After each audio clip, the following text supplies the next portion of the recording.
Hello, hope you're all well. Back here with the new microphone I picked up last week. If you've not looked at last week's video, it's kind of a little interlude in the middle of my day of eating.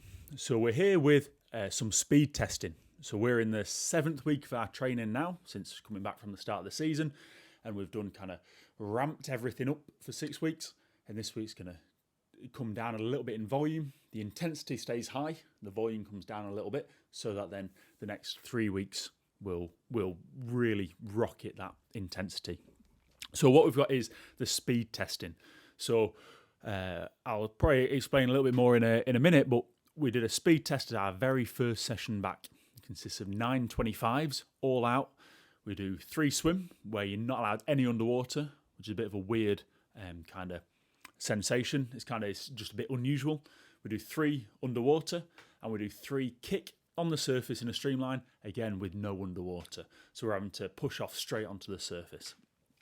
Now, before we kind of look at this, and if you're not interested, I'm going to explain a little bit about energy zones, just because there's been made aware there's kind of some terms and kind of expressions that I'm using that I've not really explained what they are, and I think it's going to be useful to kind of explain when I say VO2, for example, when I say speed, what is that actually talking about? So if you're not interested in that, skip forwards to the swimming, and you'll see some fast speed from me, fast-ish anyway. So we're going to kind of talk about energy zones quickly, and now this is just me parroting what Lewis has told me. So Lewis is the coach now. He's got a master's in exercise physiology, I think, something like that. Master's something sporting anyway. So he explained to me kind of that intensity hierarchy and how that kind of impacts our training. So I'm going to kind of convey that to you kind of in the best way I can. So we start off. The most intense thing you can do is maximal force production. Okay, so that would be your 1 rep max in the gym. Whatever lift, the hardest thing you can do physically is a 1 rep max, which kind of makes sense. Next then, step down there, is power. Okay, so power is force applied quickly. So we're applying a large force quickly. Then we come down then to speed, which there is when we kind of enter the pool environment. And our speed lasts for about 10 seconds. So we would say a 25-meter sprint is pretty much as close as we can get to speed in the swimming pool. The next one down from that is speed endurance, which is going to be like a 50-meter race. Okay, so you're kind of looking at 20 to 30 seconds of holding. There's a speed. Your max speed might be here, but we might be able to hold a certain speed here for slightly longer. And our next one then, stepping down, is our anaerobic capacity.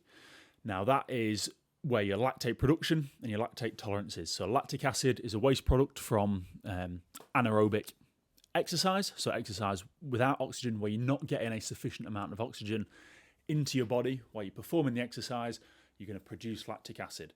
So your anaerobic capacity is somewhere between 30 and 45 seconds. Okay, so when we're going to be training, when we train speed, as I said earlier, speed is that 10-second energy zone, intensity zone. So we train our speed for 10 seconds. We do lots of reps of 10 seconds. That's going to improve our speed. Similarly then, when we look at anaerobic capacity and we do a lactate production set, we want to be swimming for 30 to 45 seconds, maybe slightly longer, or building up to slightly longer to have that impact. So that's your anaerobic capacity. Now, when we're racing, that's about 100 meters. So a 75 to 100 meter event would be pretty much all anaerobic capacity. So when we race 100, that's why we do lactate production, lactate tolerance, so that we're kind of exposing ourselves to that same intensity that we're going to be experiencing in the race. And then we come on to our maximal aerobic speed, or what we often call is our VO2 max. So VO2 just means it's the volume of oxygen is at your maximal uptake. So your VO2 max is that intensity where you can hold that speed for 4 to 6 minutes. Then when we're swimming would be probably like a 4 to 500 meter effort. That's roughly what that's going to take, somewhere between 4 and 6 minutes. Obviously, your world-class 400 freestylers and your really good 400 freestylers are less than 4 minutes, aren't they? But as a general rule, your maximal aerobic speed is the speed that you can hold for 4 to 6 minutes. And why that's important for a 100-metre swimmer is, as I said, the anaerobic capacity is between about 30 to 45 seconds-ish. And so that leaves you a bit of time then where your VO2 max is going to be kind of contributing that. And it kind of brings that level up. Okay, so if our VO2 max is close to our anaerobic capacity, we don't have far to drop. So our VO2 max, or maximal aerobic speed, kind of the more well developed we are in that regard, also helps us if we're racing heat final or multiple days in a row or multiple events in a day. That's going to help keep that kind of recovery ability higher. So that's why we need that VO2 max. Now, your VO2 max is actually improved in a few different ways. So one is with the really high intensity stuff. So the video that would have been a couple of weeks ago, maybe 3 weeks ago, where we did a lot of 50s with a 25 at that speed, 25 at 70%. And then we've done, in the past few weeks, we've done a set of 25s. Last week we did 12 25s off 30, one from a push, one from a dead start in the middle of the pool. Basically best average effort. So our speed is at that maximal aerobic speed that we found through testing for an amount of time. And now Lewis that's his domain. He knows how long we need to be doing stuff for to get that benefit. The other way you can improve that maximal aerobic speed, that VO2 max, is through really low level activity. So your A1 sessions help shift that VO2 max kind of, when you draw a curve, like a lactate curve, then we can shift that curve to the right through doing low level aerobic work. So that brings me on then to the testing. So we test VO2 max. We do is in Comas with Lewis, is with a 500 metre swim time trial. And so we did that on our second session back. So it was grim. And when I say grim, I mean very grim. I was 5:51, so slow. Technique was rubbish. Swim was rubbish. Effort was really high. But that's kind of dictated the speeds then for our VO2 max sessions since then. Our other test is speed. So we're testing those, like I said earlier, those 925s to see if the work we're doing is having an effect. And that's why we're doing these tests, because we've done 6 weeks of work. Are they having an effect?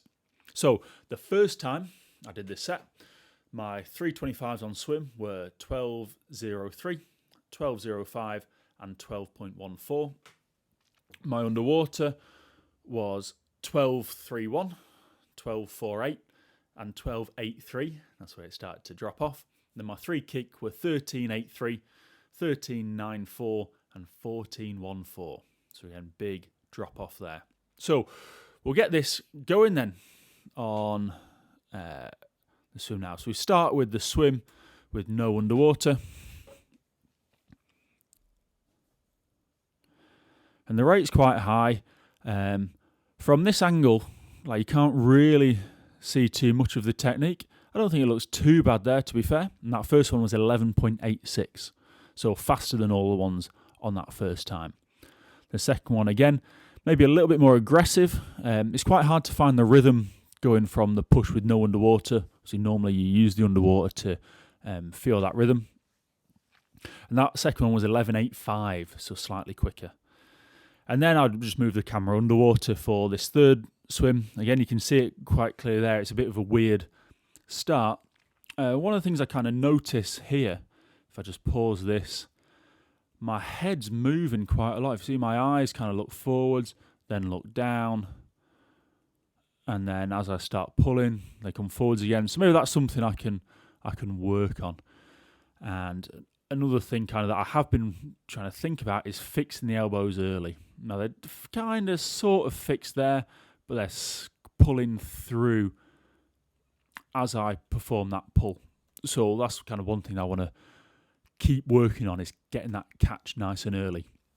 That last one there was 11.99. So again, faster than all the reps last time.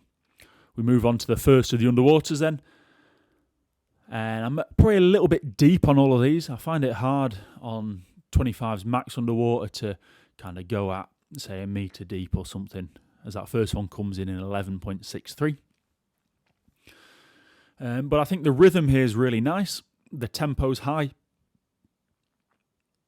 I'm flowing really well there.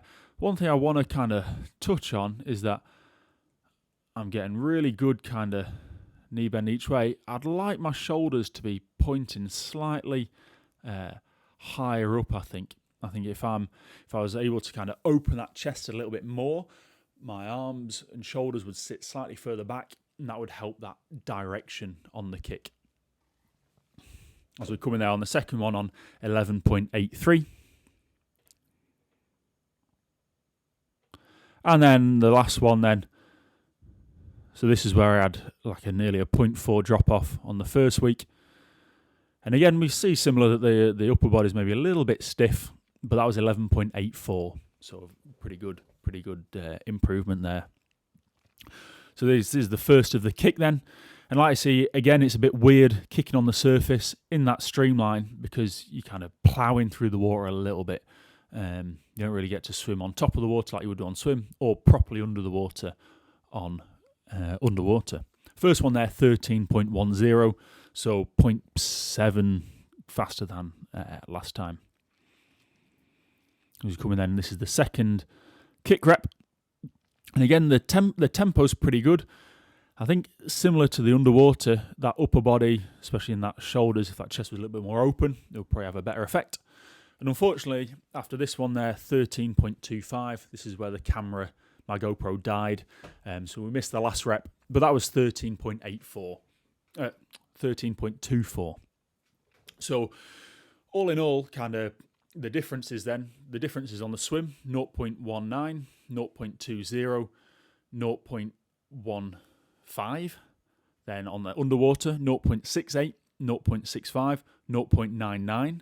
And then on the kick, 0.75, 0.69, 0.90. So that tells me a few things. One is that my kick is back. And my kick is not back, but it's coming back pretty well. And you'll see next week's video is actually from last week's gym. And you'll see like the lower body and upper body, full body training day. But my squats were really good. My IDLs were pretty good. Like really hitting some PBs, hitting equal PBs, like really good quality strength work. So because my legs are getting stronger, that's transferring then to these kick times are decreasing, which is perfect. The swim is slightly faster, again, which is good. And we're kind of in this bit of a weird position at the minute where in that first week back, our swimming level was rubbish, but we were really fresh. And this is like the opposite. Our swimming level's definitely a lot higher, but we're still carrying that fatigue, especially from how hard last week was. So to see all the times dropping is very encouraging, and to see them holding is very encouraging. So there's only a 0.1 difference on the kick and a 0.2 difference on the underwater from first to third rep, and 0.1 as well on that swim. So everything's really consistent. So that's really exciting for, if you imagine in a couple of weeks' time, 3 weeks' time, 4 weeks' time, 5 weeks' time. I think we're 7 weeks from Short Course Nationals. So 7 weeks' time, when all that fatigue's gone, then the freshness is up here and the swimming speed's up here. It's going to be something really good coming. But yeah, I think that will do for today. As always, thanks for watching. If you're watching this and you're looking at the times and you're coming up with any conclusions, please let me know. It'd be interesting to hear what you're thinking as well. Yeah, that's it. Anything you want to see, let me know. We're going to have, next week's going to be like quite a raw gym session. So I had the portable microphone on for that. So you get some really high intensity lift in there. So that should be good fun. But yeah, thanks for watching. Anything swimming related you want, go to my website. It's jingramswimming.com. And thanks for watching. And I'll see you next time. Cheers.